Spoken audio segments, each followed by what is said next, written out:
Kesaksian Akhir Abad.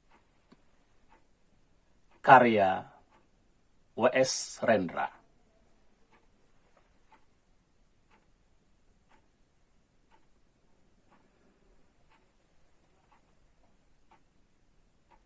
Ratap tangis menerpa pintu kalbuku.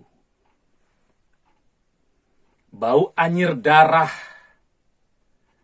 mengganggu tidur malamku. Oh, tikar tafakur. Oh, bau sungai Tohor yang kotor.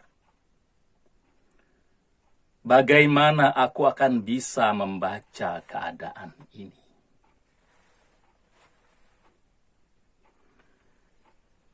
Di atas atap kesepian nalar pikiran yang digalaukan oleh lampu-lampu kota, yang bertengkar dengan malam, aku menyerukan namamu. Wahai para leluhur Nusantara, oh Sanjaya, leluhur dari kebudayaan tanah. Oh Purnawarman, leluhur dari kebudayaan air. Kedua wangsamu telah mampu mempersekutukan budaya tanah dan air. Oh Resi Kuturan, oh Resi Nirarte, empu-empu tampan yang penuh kedamaian. Telah kamu ajarkan tatanan hidup yang aneka dan sejahtera, yang dijaga oleh Dewan Hukum Adat. Oh, bagaimana mesti aku mengerti bahasa bising dari bangsaku kini? Oh, Kajau Lalido, bintang cemerlang tanah Ugi, negarawan yang pintar dan bijaksana. Telah kamu ajarkan aturan permainan di dalam benturan-benturan keinginan yang berbagai ragam di dalam kehidupan. Ade, bicara, rapang, dan wari. Oh, lihatlah wajah-wajah berdarah dan rahim yang diperkosa muncul dari puing-puing tatanan hidup yang porak-poranda. Kejahatan kasat mata tertawa tanpa pengadilan. Kekuasaan kekerasan berak dan berdahak di atas bendera kebangsaan. Oh, anak cucuku di zaman cybernetik, bagaimana akan kalian baca prasasti dari zaman kami? Apakah kami akan mampu menjadi ilham kesimpulan? Ataukah kami justru menjadi sumber masalah di dalam kehidupan? Dengan puisi ini aku bersaksi bahwa rakyat Indonesia belum merdeka. Rakyat yang tanpa hak hukum bukanlah rakyat yang merdeka. Hak hukum yang tidak dilindungi oleh lembaga pengadilan yang mandiri adalah hukum yang ditulis di atas air. Bagaimana rakyat bisa merdeka bila polisi menjadi aparat pemerintah dan tidak menjadi aparat hukum yang melindungi hak warga negara? Bagaimana rakyat bisa merdeka bila birokrasi negara tidak menjadi abdi rakyat, melainkan menjadi abdi pemerintah yang berkuasa? Bagaimana rakyat bisa merdeka bila hak pilih mereka dipasung, tidak boleh memilih secara langsung wakil-wakil mereka di Dewan Perwakilan, dan juga tidak boleh memilih secara langsung camat mereka, bupati, wali kota, gubernur, dan presiden mereka. Dan partai-partai politik menganggap rakyat hanya abdi partai yang dinamakan masa politik partai atau kawula partai.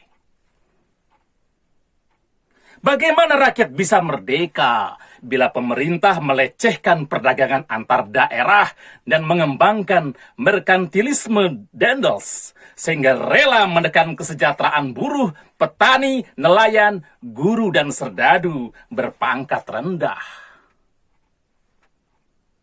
Bagaimana rakyat bisa merdeka bila provinsi-provinsi sekedar menjadi tanah jajahan pemerintah pusat? Tidak boleh mengatur ekonominya sendiri, tatanan hidupnya sendiri, dan juga keamanannya sendiri.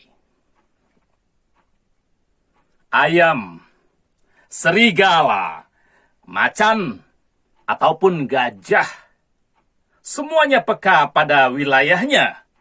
Setiap orang juga ingin berdaulat di dalam rumah tangganya.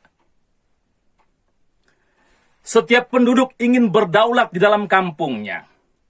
Dan kehidupan berbangsa tidak perlu merusak daulat kedaerahan. Hasrat berbangsa dan naluri rakyat untuk menjalin ikatan daya cipta antar suku yang penuh keanekaan kehidupan dan memaklumkan wilayah pergaulan yang lebih luas untuk merdeka bersama. Tetapi lihatlah selubung kabut saat ini. Penjajahan tatanan uang, penjajahan modal, penjajahan kekerasan senjata, dan penjajahan oleh partai-partai politik masih merajalela di dalam negara. Dengan puisi ini aku bersaksi bahwa sampai saat puisi ini aku tanda tangani, para elit politik yang berkedudukan ataupun yang masih berjalan tidak pernah memperjuangkan sarana-sarana kemerdekaan rakyat.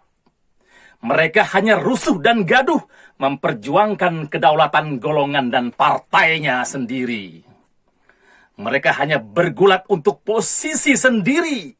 Mereka tidak peduli pada posisi hukum, posisi polisi, ataupun posisi birokrasi. Dengan picik mereka akan mendaur ulang malapetaka bangsa dan negara yang telah terjadi. Oh, Indonesia. Ah, Indonesia. Negara yang kehilangan makna. Rakyat sudah dirusak tatanan hidupnya. Berarti sudah dirusak dasar peradabannya. Dan akibatnya, dirusak pula kemanusiaannya. Maka sekarang negara tinggal menjadi peta.